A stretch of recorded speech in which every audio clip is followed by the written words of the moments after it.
Ciao a tutti gli amici di Italia Squisita, siete dove? A San Martino Buonalbergo, nella mia pizzeria, la mia casa. Siamo a pochi chilometri dal lago di Garda e dalla mia montagna che è la Lessinia. Oggi vi farò vedere la pizza classica rotonda stile napoletano a modo mio.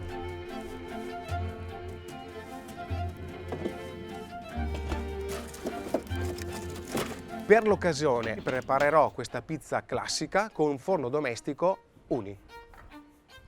Per la pizza classica ho bisogno di farina di tipo 0 perché prevede una farina molto raffinata, acqua che sarà il 70% sulla farina, sale, lievito e l'olio. L'olio è un'aggiunta che faccio io per avere, diciamo, una caratteristica di conduzione del calore all'interno della pizza molto importante. Iniziamo subito ad impastare. Prendo la farina e aggiungo tutta l'acqua. Parto dal centro, inizio a raccogliere la farina e a questo punto aggiungo anche il lievito di birra che vado a sciogliere in un po' di quest'acqua che è rimasta in superficie e continuo ad impastare. A questo punto posso aggiungere il sale. Come avete visto ho aggiunto il sale lontano dai lieviti. Il sale ha questa caratteristica, all'azione igroscopica va a distruggere il lievito. A questo punto posso aggiungere anche l'olio extravergine d'oliva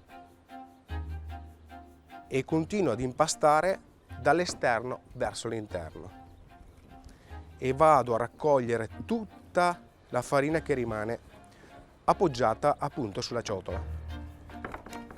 Come vedete l'impasto deve essere molto elastico.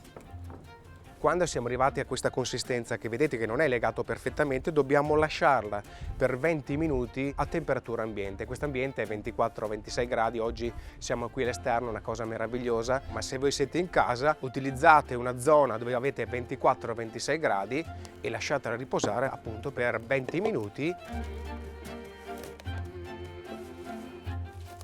Dopo 20 minuti lo metteremo tutto in massa una notte intera in frigorifero.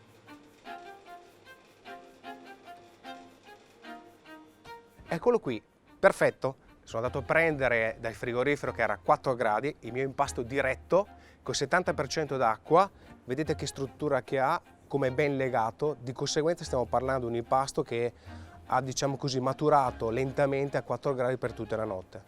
A questo punto prendo l'impasto da sotto e vado a crearmi delle palline.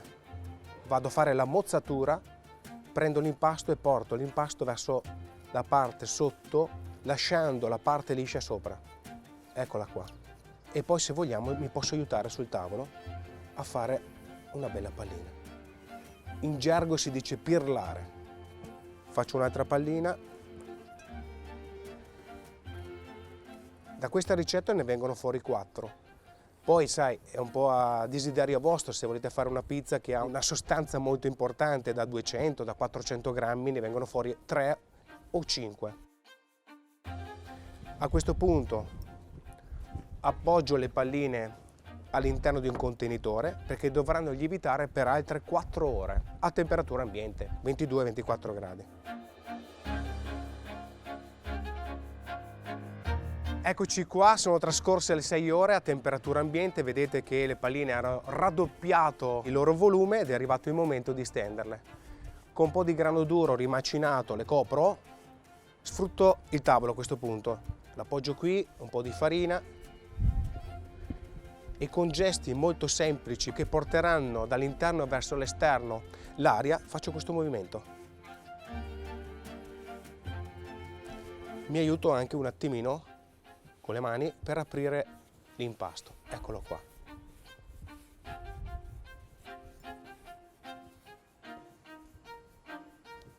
Sono arrivato alla misura che volevo, posso prendere il pomodoro che avevo già preparato precedentemente, un pomodoro pelato con del basilico, del sale, proprio naturale. Lo appoggio sopra, bello abbondante. Prendo 2 foglioline di basilico e le metto sulla base. Prendo il fior di latte e lo vado a preparare così.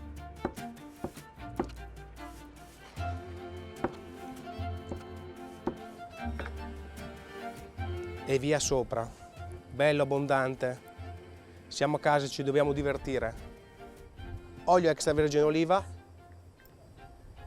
e adesso in forno.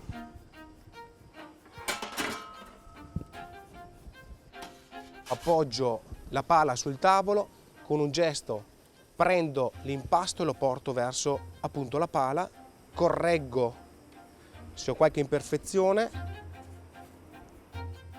apro il forno e via dentro.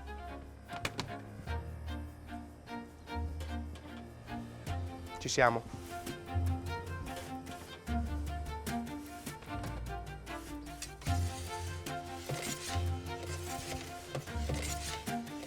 Wow, che bella!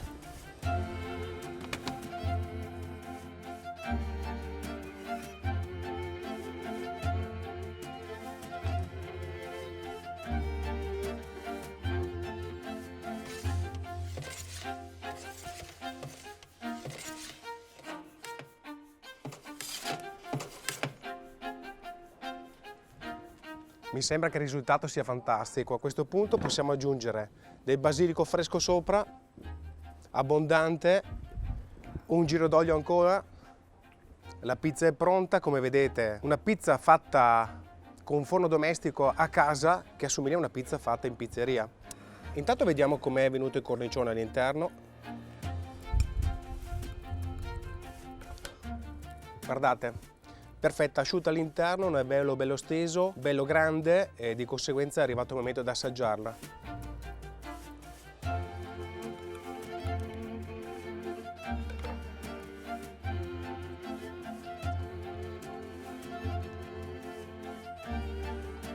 Cosa dire ragazzi in più? Esteticamente sembra una pizza classica cotta nel forno a legna e l'ho cotta con un forno domestico come vedete Uni. Il sapore?